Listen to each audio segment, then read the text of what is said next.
banana mutula banga bakasasire de masira oyo no dibateke kobo kwanja bakuwa bugate baine mudu desita mudu bola wana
Mariam tuze kubanja kalulu kaffe twalonda Kaweesa tetwalonda Adamu yafuna bululu 5 fera tufuna bululu 2 ne bannange temusobola tugamba nti sawa zino balangirira Adamu nga yafuna bululu 5 bane twagala bwenkanya tetulina kati mukulembeze twefuga feka tetwagala tumalako mirembe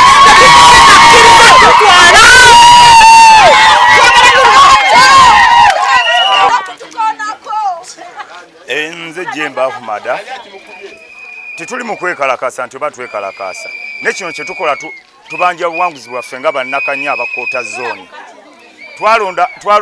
twalonda Kaweesa Adamu n'asala amagezi n'abalondesa ne babba obululu bwaffe yafuna obululu 5 ne tufuna 217 n'abeenaalemu bennyini nga n'abakyala wa kuno awo obujulizi nti twawangula ffe bannakanya koota zooni twagala omuntu atufuga nga agenda tukulembera nga twamulonda titugenda kukwata kyalo kyaffe tukiwe bulooka atalina namaka wasangibwa watuufu nga bamuwasa na buwasa ate nga neyamuwasa talina maka bamuwasiza mu muzigo kati dawe tumuwa sitampu yaffe y'ekyalo ne bukyanga omukazi afunye omusajja omulala tugenda musanga wanga asenguse. Okulonda kuno kwali kutya siga ekifaananyi engeri kuno gye kwalimu? Okulonda kwali kwa ku mugongo era ne tusimba layini zaffe. Layini zaaliwo 3 eyali akutte n'ekyokubiri yali afunye abantu 7 nasala eddiro nadde waffe nga tubawangudde eyakwata ekyokusatu yatubonyabonya yafuna abantu 5 era bano ab'ebyokulondesa abatondesa ku polling station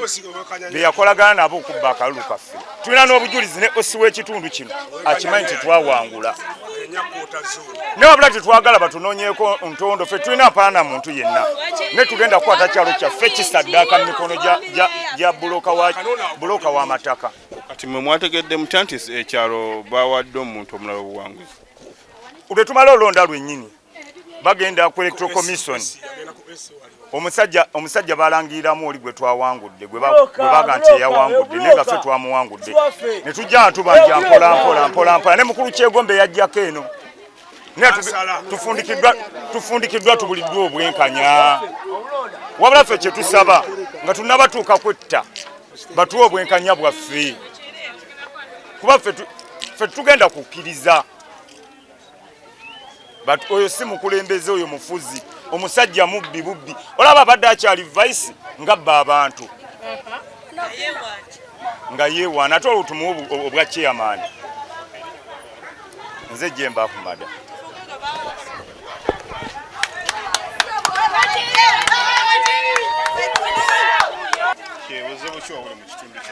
Erinnya eryange nze Kibebuka Sharon.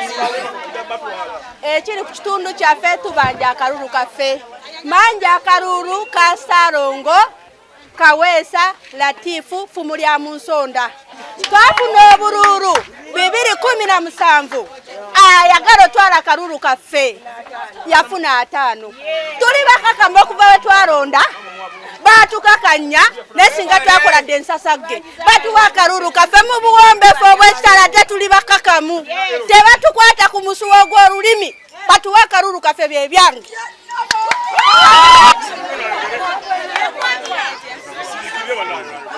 Kati ensonga ya kubanja Kalulu twalonda NUP yalonda abantu bagala NUP obo kitegeera nego oli afunye obulu 10 oba namukamu kubanga tayaweza 5 nesobogo bagala kulembera ekyalo nga abalonda wa NUP bali 218 bano babukendeza obulu bwaffe fe twalonda obulu nga bungi lakini nebwete emirundi 3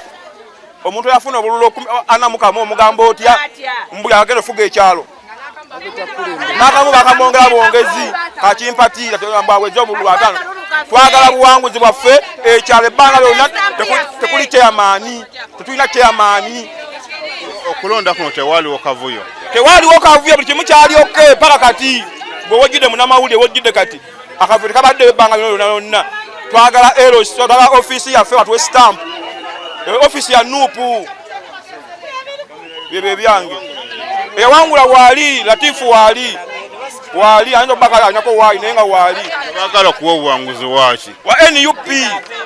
NUP ya wangula gwe bagala kuwa obuwanguzi waki nyalemu abantu babakowa nabe nyalemu obadde abantu babakowa abo yakola kyakusatu yafuna obulwa namukamu obo kitegeera alibesewo yagala okuba office twagala stamp twagala buwanguzi bwaffe tagenda tufuga tutagala tukulembera tutagala bafuzi tetulina chairman ebbanga lyonna essaawa yatu tuyingire ekkubo tukumye emirembe obudde buweddeyo essaawa yatu tuyingire ekkubo omushiwe mwina mu kitundu kyammwe obulumi tuyina bungi nnyo lwaki tuyina bungi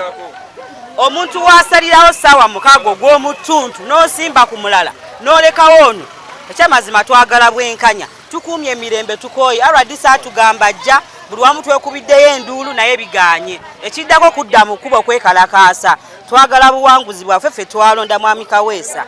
ffe Adamu tetumulondangako kubanga twasimba kyerenge ensi eraba tetumulaga atudde eno tetugenze gyali kitegeeza tuli bakoowu omuntu atakusimbirako ng'ensi eraba oba omukooye balina obukyamu bye baakola ebyaba tukyayisa ku kyalo kuno tekitegeeza twabakoowa bannange batuwa obuwanguzi bwaffe tetulina kye tubaagaza era tebagenda tufuga kuba tetwabalonda twakunga abantu ng'ensi eraba ne tugana ne tulonda ne tusimba nga balaba ne batutunulya nga tuli bangi batono bannange Adamu tagenda tufuga ne kabinenti ye tetubalondangako tetuli batuuze kuno emyaka 3 babanga bagwira tebajja tumalako mirembe ffe tetumulondangako tetulondanga ku mwami Adamu atuwa obuwanguzi bwaffe tekwayiika twasimba ne tumaliriza bulungi ne tusitula waffe ne tujaganya n'afuluma nga akkiriza mukyala we n'amukwata ku mukono ne bakubira bbayi ne bafuluma we twalondera mu katimba naffe ne tukwata waffe paka wano wansi tetumulondangako mwami Adamu tatwesibaako twamukoowa omuntu wakooyera oba okoze ebikyamu bingi twamukoowa kanyanya kwotazoni tetulondanga ku mwami Adamu byaffe tetulonda bafumbirwa bawasa muwase agenda fuga atya ffe abafumbo actually amanya agange bampita Rasta Papa mu Cambodia kirevu kya mwamba manamawulire wa Kota Zone atenga nkola ku radio bayita community radio ffe tugatta abantu bonna bali mu bendo lya Kota Zone ku nsonga ekwatagana n'ekyakalulu amazima gabeewo amazima bagabaawo abantu baagala bwenkanya si bya mpaka si kukaayana si kulwanagana si kola ki kuba RDC yajja ne OC ne bafuna amazima ne babakakasa nti mwana mulenzi owa Nuupu yatekinga over bali abantu 3 kwaliko Mulika Peter ne Adam Kasita naye Mulika Peter yali talina kibiina kyagiddeko. Then Kasita Adam nga NRM abantu bano bo bajja ne beesalirawo kuba twalondera wali ku St. Luke wali ku Serena wali ne beesalirawo ne bagamba nti abaagala change banga baagala change ne tubagamba nti twagala kulaba nga bakwataganira wamu okulaba nga bakulakulanya ebbendobendo lyabwe lya Kota Zone. Akalulu kaabwe bakakwasa musajja muna kibiina kya Nuupu owa NRM ne baba nga tebasobodde kukola ki kumuwa akalulu. Naye twatule ntugamba nti ono abadde nga talina kibiina akwataganira wamu n'ono w'ekibiina basobole okuba nga batereza Kota Zone. Ate bana Kota Zone tebaagala lutalo si bantalo. Ffe nga nze asula mu Kota Zone ba people baffe betubeera nabo tetwagala ntalo. Twagala bakwataganye obwenkanya omusajja bamuwaka stampu ye then akoleganira wamu ne president w'eggwanga kuba ndi sure nti omusajja wa Nuupu ono si kipingamizi kusaidia president w'eggwanga era ajja kukoleganira wamu ne president Museveni okulaba nti eggwanga lyaffe tulitambuza maridadi. Tetwagala kwombeera yakugamba nti kino kibiina oba kiki kuba nzijukira ne president w'eggwanga yavaayo n'agamba mulonde omuntu gwe mwekakasa anaasobola okubanga abateerereza ebbendobendo mu biwangaalira anaakwataganya ggwanga kulaba nga eggwanga lyaffe tulitambuza wamu nga tewali kusika muguwa nga si byakwata minzaani kwekubira ku ludda lumu. So ffe tubadde tusaba nga bana Kota Zone bananyini abalondesa bananyini baani bano baani basobola babyabakama basobola okubanga basala amazima bakole obwenkanya bakole obwenkanya okulaba nti tebaleetamu bantu kukyankalana. Mwami Balamu Sengo lwaleero abadde waali nzishuwa Mwami Balamu ndishuwa Mwami Balamu oteekwa kubanga ogenda kulaba amawulire ga leero tukwetaaga ojje mu Kota Zone osobola kubakutereza. Balamu yavaayo n'agamba nti mulonde omuntu gwe mwekakasa wansi ku ground olonde omuntu gwe manyi nti agenda kubanga mukwataganyiza wamu mutuuze. So kakati abalonzi bebeesalirawo ofuna bulungi my brother abalonzi bebeesalirawo babakirize basobole kubanga babawa kye balonda baleme kuteekako embeera kyekimu. Amanyi agange bampita Kirevu kya Mwamba mu Cambodia Man Lion Rasta Papa agange aga original ku kadi bampita bali akale ba Moses Man Lion kyekimu. Simutuuze ffe twalonda mutuuze tetwagala mupangisa bwakeera enkya n'avaawo n'agenda tutandikira wa ebintu byaffe tubitandikirawo binoonya ebyapa by'abakadde baffe endagaano beramuzi w'ofiisi z'abakyamaani tubijjawa banne batuwa obwenkanya batuwa omutuuze batuwa obululu bwaffe yafuna obululu 5 twafuna obululu 217 lwaki batwesibako tetumwagala tebatwesibaako batuwa omuntu gwe twalonda ffe twalonda Kaweesa tetulondangako ku Adamu mupangisa omukazi yawasa muwase webunaakala enkya omukazi n'amugamba tambula ogende ffe tugenda mujjawo tebamutusibaako banne tukoye tebatusibaako musajja obugumiikiza buweddewo tetumwagala tetumulondangako RDC asalewo baleme tubuzaabuza weekend biki mbwate gundi yafudde ate gundi tetulina na chairman tetukyamuyina gwe twanda bamutujjako tetulina chairman wa kyalo. Ffe twagala buwanguzi bwaffe Kota Zone tugumiikiriza okuva lwe twalonda ne batubba abasajja batusuubiza balina amagye balina poliisi basobola otutwala ne batuwamba. Kino nkyogera lunye temugenda tujja ku Nuupu temugenda tujja ku mazima twagala kalulu bwe mba mwagala obugumiikiriza bugwewo buweddewo bannaye NRM temutwesibaako bwe mba mwabbaako omukulembeze waffe ne mubba ababaka baffe tetwagala mubbe bakyeyamaani baffe kimala twagala buwanguzi bwaffe bwe mba mwagala okutta mututte mufuge emizimu mufuge ebizimbe n'emiti ekyo kyokka kye mba tukola naye ekitali ekyo tugenda kweyiwa ku nguudo tubanye akalulu kaffe RDC leka kwekomoma muleke koleranga muntu omu. Adamu yeewaana ku kyalo nga bwali chairman twagala kumanya ofiisi ye wa wagitadde kubanga ffe obugumiikiriza butuweddeko RDC sebo oba nnyabo tukusaba fa mu kwekomoma jangu mu Kota Zone otubuulire kiki ekigenda mu maaso oba si kyekyo toyagala ffe katwenonyeze ekidda mu maaso kuba tugenda kwetera ofisi yaffe ate mutwadde stampu tuteekemu omuntu waffe gwe twalonda twagala nuupu mu kwota zone twakowa enyalemu mu kwota zone temutusibaako basajja banfumbirwa temutusibwako bapangisa bagwira mutuveeko twagala kwota zone ekulemberwa omuntu gwe twalonda twewaayo bannange akalulu ka mugongo okabootya abasajja badduka ne dyala fomu ne badduka ne bazitwala omuntu atali candidate ogenda otya gye balangiririra akalulu nga sigwe weesimbawo mwatubba ne muwayo akakadde kamu n'ekitundu right now mutugamba naffe tukwate akakadde tukule obululu abaana ba nuupu tetugula kalulu tetugenda kugula kalulu erinnya nze Maimuna Mustafa Abuya nze ndi mukazi munubbi era twagala kalulu kaffe inaju wina tena wadi kumnena kalulu tena naju sawede kanto kumaju dusman neweza dusman netokum inaweza dusman netokum naju wina tena kanto kumaju kana dusman nebijaru afisika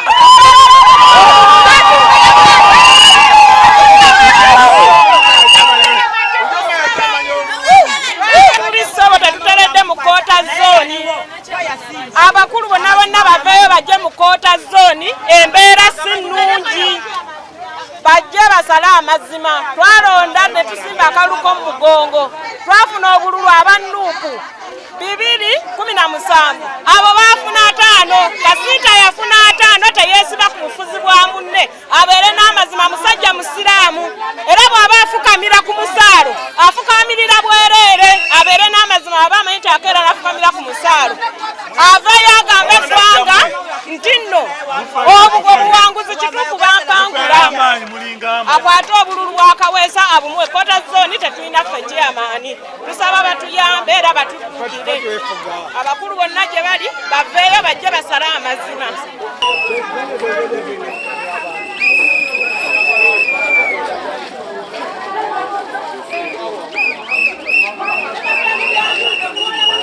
amanya agange nze Waswa David obuzibu obuli ku kitundu kuno nga ffe abatuuze omuntu gwe twalonda si gwe batuwadde twagala buwanguzi bwaffe olw'okubanga omuntu gwe twalonda gwe twagala ate abalala be batusibako tebalina maka bafumbo tulaajanira minisita ow'abavubuka Balamu ojjo tutaase ku kizibu ky'omusajja ono kubanga atulemeddeko ate ffe tetumwagala tusaba minisita Balamu ojjo tuyambe otugirewo omuntu ono kuba batunyagako obuwanguzi bwaffe ate nga ffe twawangula bwe twalonda yafuna obululu 217 kyokka yafuna obululu 5 gye bali kuwa entebe yaffe ate nga si mutuuze abulungeetanga nkoko wasanga wasula sitampu yaffe tugikwasa omuntu bw'atyo ate nga alimu n'olwa bulooka tatutundire ebibanja byaffe ffe twagala muntu gwe tulonda omutuuze alina amaka watuula bwe tumanye nti bwe tugenda omusanganga atukolere bye twagala.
Just bakwate nga batambu. Ebbi wakutedde. Ajja.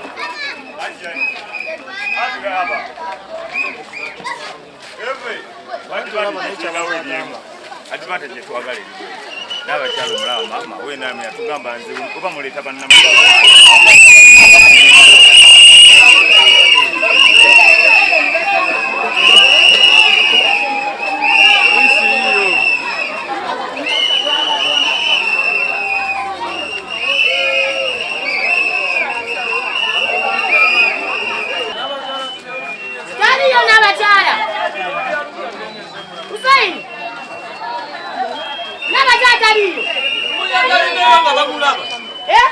Mwasibyewo ng'ensi mulaba neyegalirayo otegedde ntojja.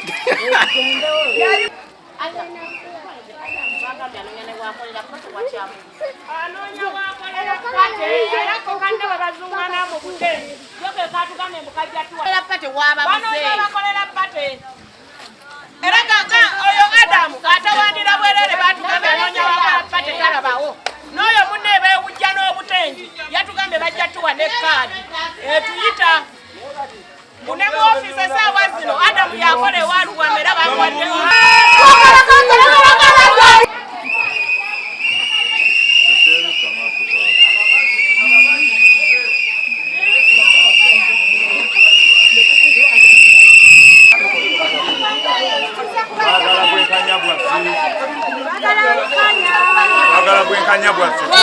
twalonda mulala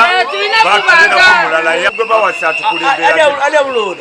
abatuuze twalonda owaffe bawaddemu mulala yafuna obululu 5 twafuna obululu 3.